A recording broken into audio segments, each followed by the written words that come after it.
নমস্কার প্রিয় দর্শকবৃন্দ, আজকের এই ভিডিওটিতে আমি আলোচনা করব মকর রাশি তথা মকর লগ্নের জাতক এবং জাতিকাদের 2026 সালের মার্চ মাসের 1 থেকে 10 তারিখ পর্যন্ত সময়কাল মকর রাশির মানুষদের জীবনে কি কি ঘটনা ঘটবে, কোন ক্ষেত্রে লাভবান হবেন, কোন ক্ষেত্রে সতর্কতা অবলম্বন করে চলবেন এবং আপনাদের জীবনের আরও বিশেষ কিছু গুরুত্বপূর্ণ বিষয় নিয়ে আলোচনা করব আজকের এই ভিডিওটিতে। তাই অবশ্যই ভিডিওটি সম্পূর্ণ মনোযোগ সহকারে দেখার এবং শোনার চেষ্টা করবেন। আশা করছি আপনারা খুবই উপকার বোধ করবেন।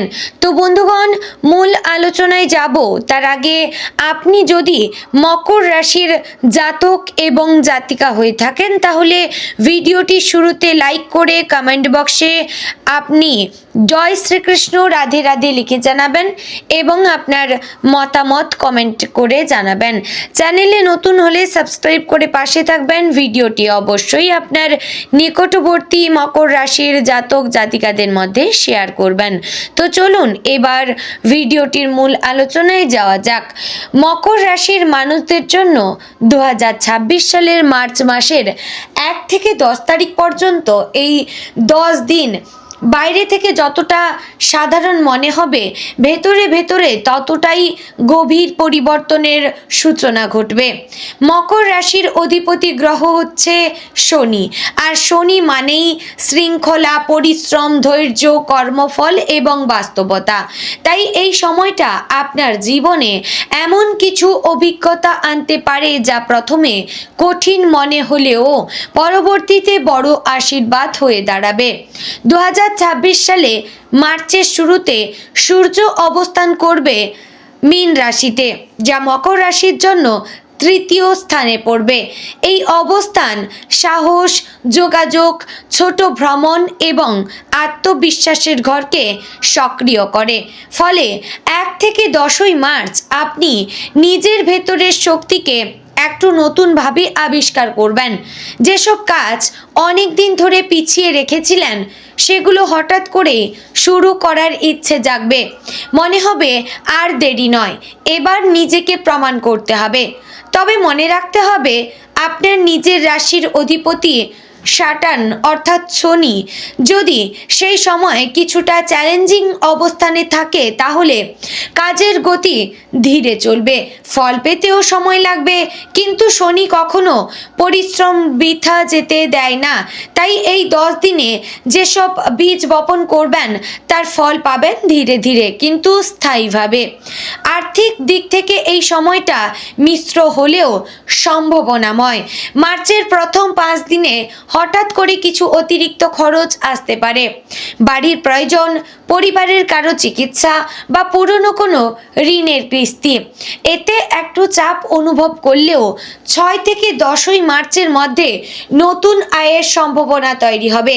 কেউ হয়তো ফ্রিল্যান্স কাজের সুযোগ পাবেন, কেউ আবার ব্যবসায় নতুন ক্লায়েন্ট। যারা চাকরি করেন তাদের জন্য অতিরিক্ত দায়িত্ব আসতে পারে, আর সেই দায়িত্বই ভবিষ্যতে পদোন্নতির রাস্তা খুলে দেবে। লাভের ক্ষেত্র, বিশেষ করে যোগাযোগ ও নেটওয়ার্কিং, এই সময় যদি আপনি কারো সঙ্গে কাজের আলোচনা করেন সেটা ভবিষ্যতে বড় চুক্তিতে রূপ নিতে পারে। 3 বা 4 মার্চের দিকে কোনো ফোন কল বা মেসেজ আপনার জন্য শুভ সংবাদ আনতে পারে, তবে টাকা লেনদেনের ক্ষেত্রে খুব সতর্ক থাকতে হবে। কাউকে বড় অঙ্কের টাকা ধার দেওয়া বা নতুন বিনিয়োগে ঝাঁপিয়ে পড়া ঠিক হবে না। সব কাগজপত্র ভালো করে যাচাই করবেন এবং আপনার পারিবারিক জীবনে 1 থেকে 10ই মার্চ কিছুটা দায়িত্ব বাড়বে। মকর রাশির মানুষ সাধারণত পরিবারের স্তম্ভের মতো, সবাই আপনার ওপর নির্ভর করে। এই সময় সেই নির্ভরশীলতা আরও বাড়তে পারে। হয়তো পরিবারের কারো সমস্যা সমাধানে আপনাকে এগিয়ে আসতে হবে। এতে আপনি ক্লান্ত অনুভব করতে পারেন, কিন্তু মনে রাখবেন আপনার উপস্থিতি হচ্ছে সবার ভরসা। 8 বা 9 মার্চের দিকে বাড়িতে কোনো ছোটোখাটো শুভ অনুষ্ঠান বা আনন্দের খবর আসতে পারে, যা পরিবেশকে হালকা করবে। দাম্পত্য এবং প্রেমের ক্ষেত্রে এই সময় একটু সংযম থাকা দরকার। আপনি হয়তো কাজের চাপে সঙ্গীকে সময় দিতে পারবেন না, এতে সঙ্গীর মনে অভিমান জন্মাতে পারে। 5 থেকে 7 মার্চের মধ্যে ছোটোখাটো ভুল বোঝাবুঝি তৈরি হওয়ার সম্ভাবনা আছে, তাই চেষ্টা করবেন খোলামেলা কথা বলতে।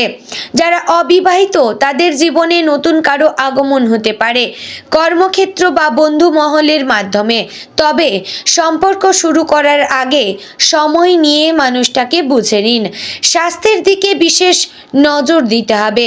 শনি প্রভাবিত রাশি হওয়ায় হাড়, জয়েন্ট, হাঁটু বা পিঠের সমস্যায় কষ্ট পেতে পারেন।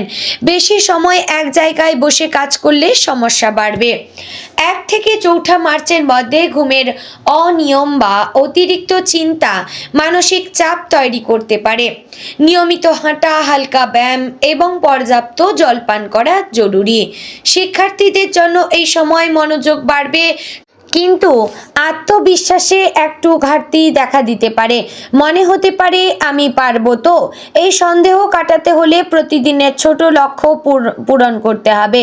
9 এবং 10 মার্চ পড়াশোনার জন্য বিশেষ শুভ সময়, এবং আপনারা যারা শিক্ষার্থী অর্থাৎ পড়াশোনার মধ্যে জড়িত রয়েছেন, আপনারা এই সময় মোবাইল, অনলাইন এইসব জায়গা থেকে দূরে থেকে আপনারা পড়ায় মন বসানোর চেষ্টা করবেন এবং সর্বদা পজিটিভ ভাবার চেষ্টা করবেন।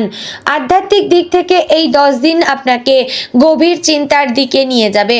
হয়তো জীবনের উদ্দেশ্য নিয়ে ভাববেন, পুরনো ভুলগুলো মনে পড়বে, কিন্তু এটাই আপনার আত্মশুদ্ধির সময়। শনিবার কোনো দান বা প্রার্থনা করলে মানসিক শান্তি পাবেন। সবচেয়ে বেশি লাভবান হবেন কর্মক্ষেত্রে, নতুন যোগাযোগ এবং আত্ম উন্নয়নের মাধ্যমে। আপনি যদি নিজের ধৈর্য ধরে রাখেন, তাহলে এই 10 দিন ভবিষ্যতের বড় সাফল্যের ভিত্তি গড়ে দেবে। সতর্ক থাকতে হবে আর্থিক ঝুঁকি, আবেগের চাপে নেওয়া সিদ্ধান্ত এবং স্বাস্থ্যের অবহেলা থেকে। বন্ধুগণ, মনে রাখবেন, মকর রাশির মানুষ পাহাড়ের মতো ধীরে ওঠেন, কিন্তু একবার চূড়ায় পৌঁছালে স্থির থাকেন। 1 থেকে 10 মার্চ হয়তো পাহাড়ে ওঠার পথটা একটু খাড়া মনে হবে, কিন্তু প্রতিটি পদক্ষেপ আপনাকে আরও শক্ত, আরও অভিজ্ঞ আর আরও আত্মবিশ্বাসী করে তুলবে। এই সময়ে প্রতিটি চ্যালেঞ্জ আসলে আপনাকে ভবিষ্যতের বড় অর্জনের জন্য প্রস্তুত করছে। বন্ধুগণ, অবশ্যই 2026-এ দাঁড়িয়ে আপনাদের প্রত্যেককেই চেষ্টা করতে হবে নিজের পায়ে দাঁড়ানোর জন্য। অর্থাৎ নিজে যে কোনো ভালো কাজ করে আপনারা অর্থ উপার্জনের চেষ্টা করবেন। অবশ্যই চেষ্টা চালিয়ে যাবেন এবং যথাসময়ে আপনার কষ্টের ফল আপনারা অবশ্যই পাবেন। তো বন্ধুগণ, আশা করছি ভিডিওটি ভালো লাগলো, উপকারে আসলো। যদি ভালো লেগে থাকে অবশ্যই লাইক, কমেন্ট, শেয়ার করবেন। চ্যানেলে নতুন হলে সাবস্ক্রাইব করে পাশে থাকবেন। ভিডিওটি অবশ্যই আপনার নিকটবর্তী আত্মীয়স্বজন এবং বন্ধুবান্ধবদের মধ্যে শেয়ার করবেন। জয় রাধে গোবিন্দ।